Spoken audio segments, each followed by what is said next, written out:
Folks, thanks so much for tuning in today. We see behind me the Vancouver Harbor in a backdrop. We've been flying around the world a fair bit and leaving the country again next week, but still getting this stuff to you every day if I possibly can. Thanks for tuning in. Thanks for the great feedback. Wow, some things that are happening today that are just going to rock your world, the rocking mind. We've seen an interesting thing on the Iran situation. We've got the President of the United States that just signed saying like the war is over. And yet the war seems to be continuing. So some pretty interesting difference of opinion there. The main thing to be looking at in the situation today is that indeed there are more countries that are kind of aligning with the US, and yet you've got this increase. We talked about this yesterday. You're one of the first ones to hear it right here. The increased use of China becoming much more involved, and what that is doing. China has always been a backer of Iran. China has been the major purchaser of Iranian oil, buys about 90% of it, and even sending weaponry. So this could emerge into some kind of a larger standoff here, but there are some signs of hope that Iran is saying they will sign an agreement that they will not enrich their uranium beyond a certain percentage that could be used for, medical use, things like this. It's going to be an interesting weekend. Stay tuned on it, folks. A lot of nervousness around the world, but could be some potential positives here. Well, talking about nervousness, just as a bit of a switch here, some of you will know the name Ella Emhoff. That's the daughter of Kamala Harris, who ran for president, as you know, for the Democrats. And she's got quite a following. She's fairly influential, and she's really leading off something that others are talking about. And she's gone on TikTok to talk about the rising use of and the long-term use of SSRIs. These are the drugs that are used primarily to help with anxiety and depression. And to talk about the fact that she's been on these for 15 years, and it has a very debilitating effect on so many. It started out as young people, and it's increasingly being reported that this has not been a good trend. I used to raise this issue years ago with doctors when we were involved in administrating a school. And it was just then I was finding out about how doctors were just automatically giving young boys things like Ritalin, because the parents would come in and say, my boy, he's jumping off the walls, he's running around, he wants to climb trees, he won't settle down. And doctors, that began a massive, I call it an epidemic of doctors simply prescribing Ritalin and similar type drugs. Now it's 16.5% of Americans that we would call Gen Z or Gen Z. That's from about where you want to peg it, 13-year-olds to 24-year-olds, more than 5 million completely addicted to these SSRI mental health antidepressant drugs. And the problem is more of them now as they get older, and they're starting to realize that the difficulty, they're trying to get off it, they can't get off it. They're talking about all kinds of side effects, from sexual dysfunction to severe emotional dysfunction again.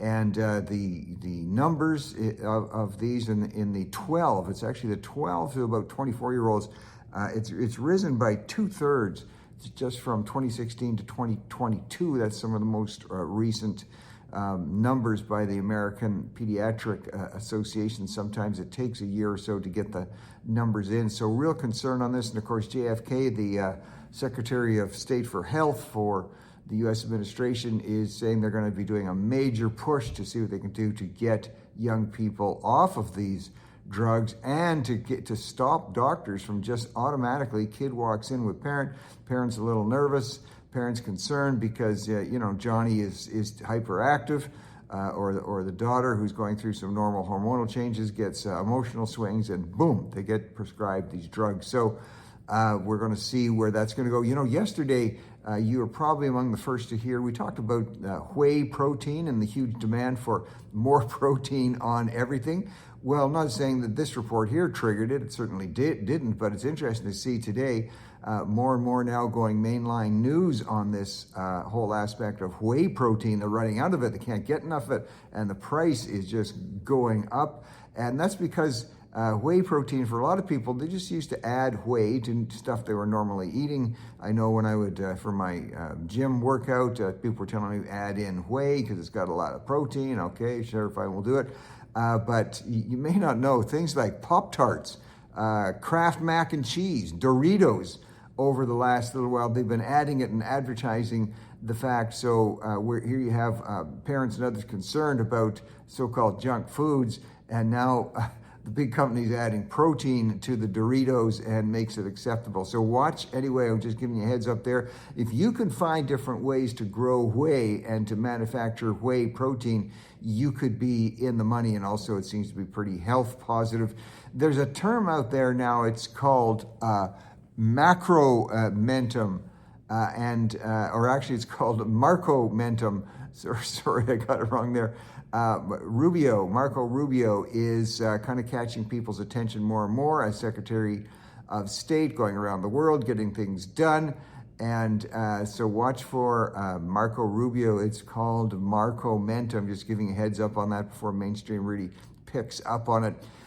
Prime Minister Keir Starmer over there in England, you're going to start to see now later on today, if you're catching this early in the morning, the results coming in from the UK at this particular time of the year and in the electoral process. They have these regional and municipal elections all across the country. And so it's not the national election, but these particular elections are a real sign of what's happening on a broader sweep. So you've got about 5,000 councillors running for election across the country, and everybody was out to vote.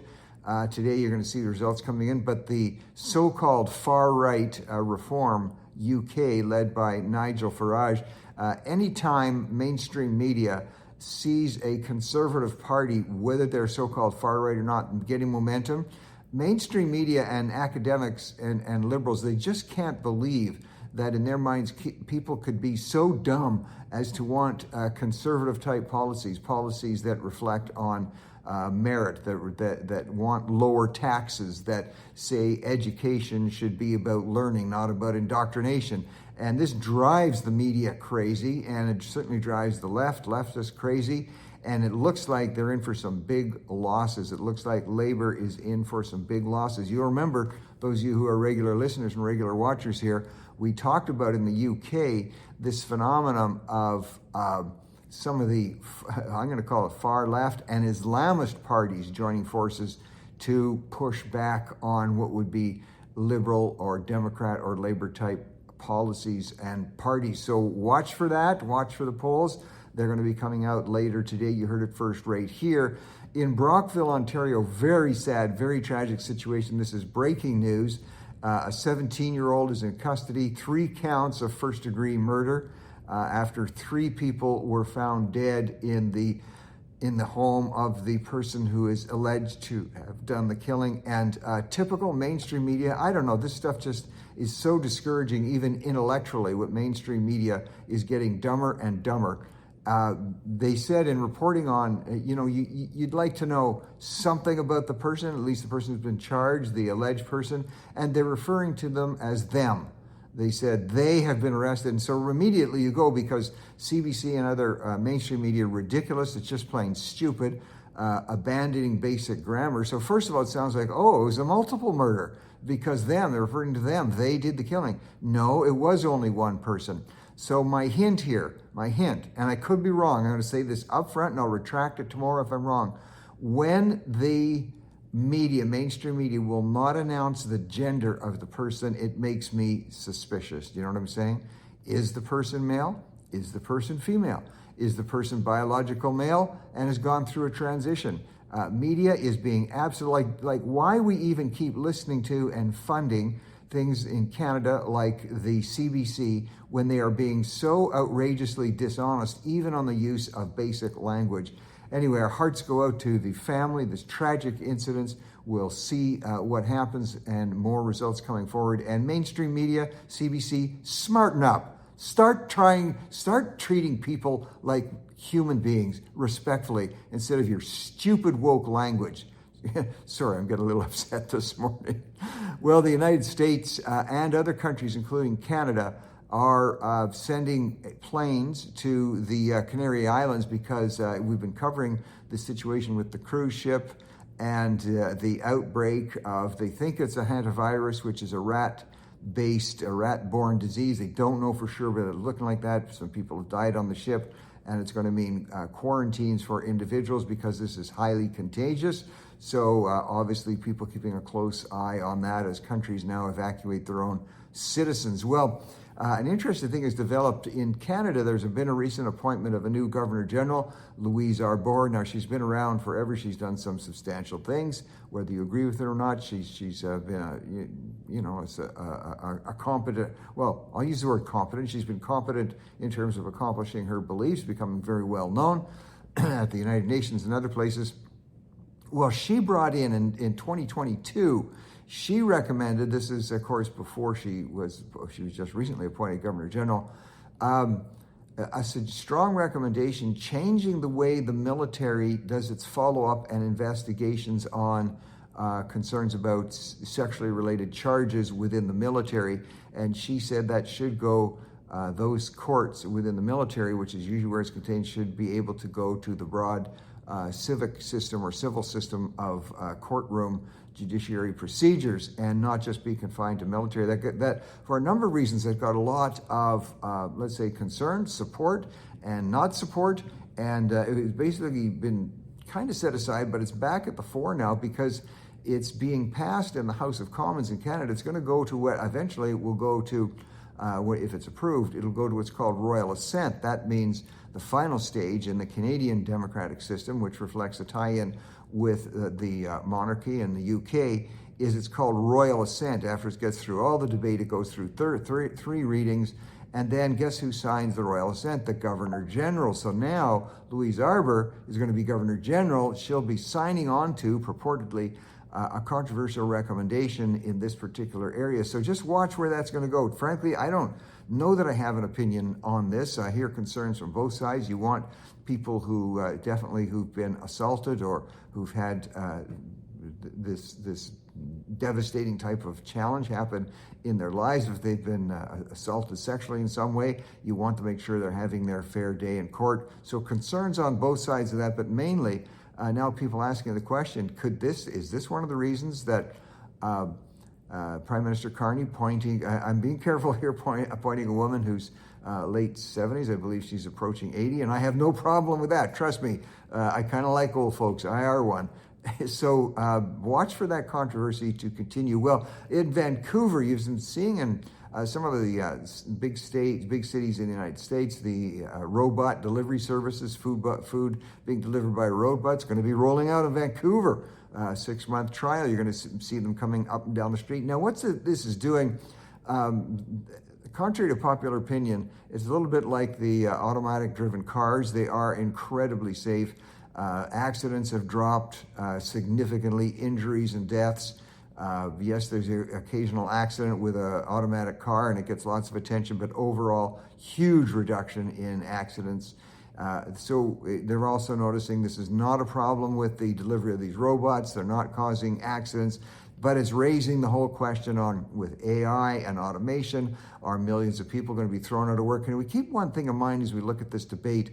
AI generally is incredibly increasing efficiencies in all manners of life, all walks of life, even including things like medical studies, much faster, much more rapid in terms of finding what's causing different diseases and proposing health recommendations.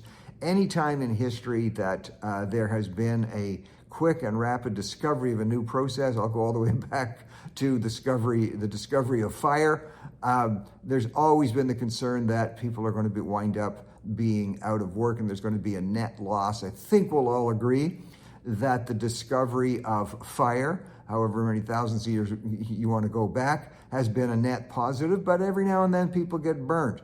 And there has, in the Industrial Revolution, of course, there's downsides to all of that, but overall, it leads to an increase in the human condition. And I believe that's going to be the same for AI as people move to different categories. It just helps people do their jobs better. Anyway, that's going to be part of the controversy, not just the safety factor. Well, one of Canada's, one of its foremost conferences, the Canada Strong and Free conference, which just took place in Ottawa, they said the numbers were down a little bit this year, people getting a little bit discouraged. They don't feel the message is getting out there as strong for Conservatives. We'll see where that goes. I'm not sure. But Alberta continues to set the trend when it comes to small c Conservative thinking. They're talking about their sovereign fund, their sovereign wealth fund, which has been around for a while. It was there when I was Minister of Finance in Alberta, the Heritage Savings and Trust Fund. And they're pointing out the difference between that sovereign wealth fund and the new fund, which was introduced by Prime Minister Carney and the Conservatives, the Canada Strong Fund. And the difference is, and I've pointed this out before, the new Liberal, the Canadian fund, so-called sovereign wealth fund, is built on debt. Debt. They're borrowing money to build the fund. They're using it with borrowed money, whereas other sovereign funds around the world are built on surplus. And there's a message there, and good to see the Alberta government highlighting that difference between the two funds. We'll see if that continues.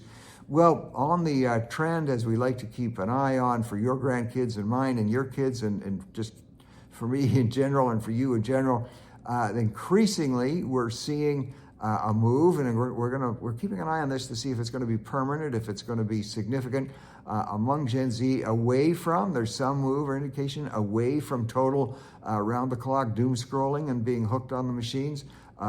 Seeing an increase in communities of hobby groups, believe it or not, things like running groups, groups of young people going to bookstores, having meetups, craft nights, youth groups at churches, and young adults groups. Seems to be some pushback now to the overall addiction and how people can get lost in the internet. Let's see if that continues. We like to give you a couple of words, a word or two a day that is out there circulating in Gen Z land, and maybe parents and grandparents don't understand. Let's take a look at LARPing. LARPing, that means pretending to be something you're not. Well, boy, there's a word for the political world. Pretending to be something you're not. Now, there's that also with these, when we talk about new words finding themselves into the lexicon of Gen Z and then out into the broader society, sometimes these words are deliberately crafted so that they are hard to understand. They don't have meaning. It's kind of like any group will have its own little signals to give itself a sense of worth. So be careful on that. As I give you these words, sometimes they'll last, sometimes they won't. On the very interesting, those of you who watch the singing shows in American Idol. American Idol now, the results are in following Easter week and what's called their Songs of Faith night with the actual name of Jesus, not just feel-good songs, but the name of Jesus, Jesus being sung as a real and living person. And you see the judges, Lionel Richie, Luke Bryan, open the show with Jesus is Love, and a real surge in interest on songs reflecting not just positive, upbeat, but actually reflecting the name and the person of Jesus. Well, a person who does that, if you want an interesting documentary, if you know the name, it's spelled a little differently, but it's pronounced Nick Vujicic. Nick Vujicic, this is the guy, you may have seen him, he has no arms, he has no legs, he's been around for a while and having huge momentum. He goes into schools. He's actually a very funny guy, and funny not in a weird way, just downright funny. And his documentary, which came out in April, is called No Limbs, No Limits. Wow, No Limbs, No Limits. Really getting attention in theaters, so watch where that goes. Closing today on a bit of a sad note, folks. Joni Lamb, who was one of the founders, along with her husband Marcus, of Christian television, Daystar Television in the United States, passed away rather suddenly just yesterday. She's had some long-term health ailments, we understand, things that were complicated by a fall that she recently had. There'll be more details coming out. But look, this woman was a pioneer, a strong woman believing in faith in God can change people. And our hearts really go out to the family. I had the opportunity to meet Joni when I was in Washington just a couple of months ago. She was there. I know she was having some difficulties, but she was strong. And their network helped to fund, helped to sponsor a documentary I did right after the attack on Israel, the October 7th attacks. I really appreciate that. Just a real loss, any way you want to look at it, to the broadcasting community, to the Christian community, and to the overall community. Our hearts go out to Joni Lamb. You lit up our day with Daystar TV. Thanks, folks. Catch you tomorrow.